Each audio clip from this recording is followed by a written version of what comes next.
current news podcast. With Elu and Jesse. Yes. All right, so check this out. We've got another crazy story for you today. A Secret Service agent, and get this, is being accused of sexually assaulting, wait for it, a staffer for VP Kamala Harris. Yeah, you hear something like that and it's almost like, here we go again, another scandal. This is different, right? This isn't just some political drama on Capitol Hill. This is the Secret Service, the people who are supposed to be protected, like the most important people in the country. It's insane. And it gets even wilder. This whole thing allegedly went down during a trip to Wisconsin. Apparently the agent was out drinking with other staffers, and one thing led to another, and got out of hand. The Daily Beat's saying they all ended up back at a hotel room, and that's where the alleged assault happened. It's really wild to me, the details they're reporting. Like the Daily Beast is saying the agent was so wasted, other agents had to step in. Imagine that, other agents having to pull him away. He was like passed out in the hallway, and the rumors, photos, man. Wait, photos?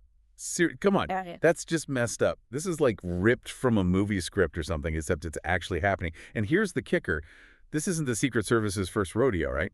Remember that whole thing back in 2012 with the agents and the prostitutes in Colombia, no less? Yeah, how could we forget? And that's why this new thing is just unbelievable. That whole 2012 thing, right? That's what led to that rule, the no drinking within 10 hours of duty. You'd think, come on, you'd think they would learn their lesson, right? Right. It's just, I don't know, mind-blowing. Like, hello? You're supposed to be protecting the vice president? You'd think that would be like priority number one, right? Yeah. But you want to know what's almost as crazy as the actual allegations? What's that? The Secret Service's response, or should I say lack thereof? Oh, yeah, you're right. It's very, I don't know, almost like they're reading from a script. We're aware, we take this seriously, blah, blah, blah. Placed on administrative leave pending an investigation. It's so bureaucratic, like, dude, you were allegedly caught red-handed. And they're worried about procedure. What does administrative leave even mean in this situation? Is he, like, chilling at home on paid vacation while they sort this whole mess out? See, that's the question, right? That gets to the heart of how accountability works or doesn't work in these big, powerful organizations. Administrative leave usually means they're doing their own internal investigation, which is totally separate from any criminal investigation that might be going on. Okay, so 2 investigations at once. That makes sense, I guess. But the thing is, the consequences for the agent, like if he's found guilty, it could be nothing. Or it could be huge. He could get fired, maybe even face criminal charges, who knows?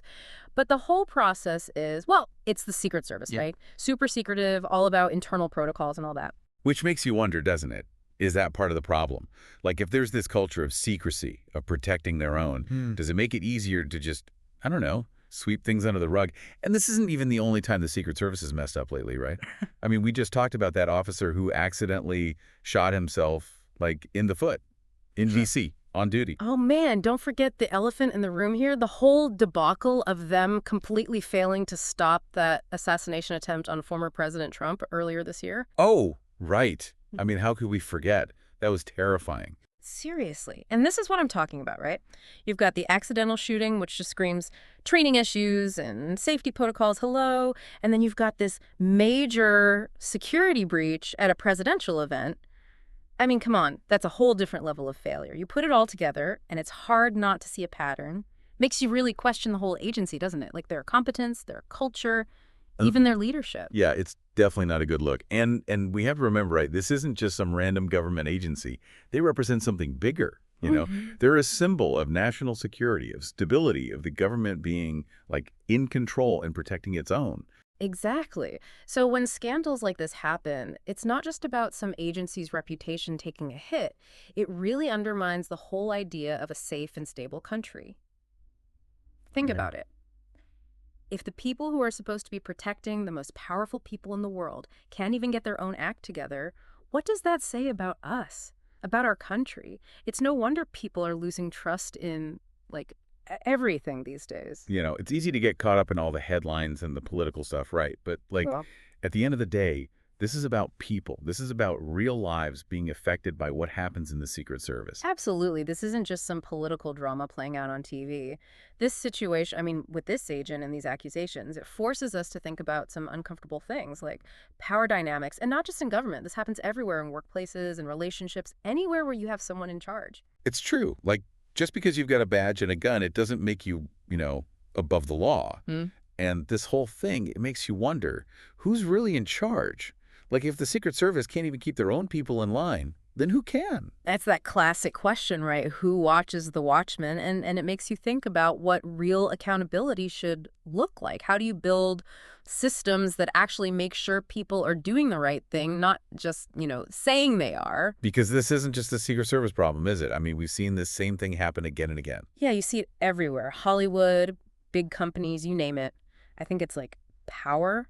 If you don't keep it in check, it can corrupt almost anyone, even with good intentions. That's a scary thought. So where do we go from here? What can we even do about it? I think that's the big question we should all be asking ourselves, right?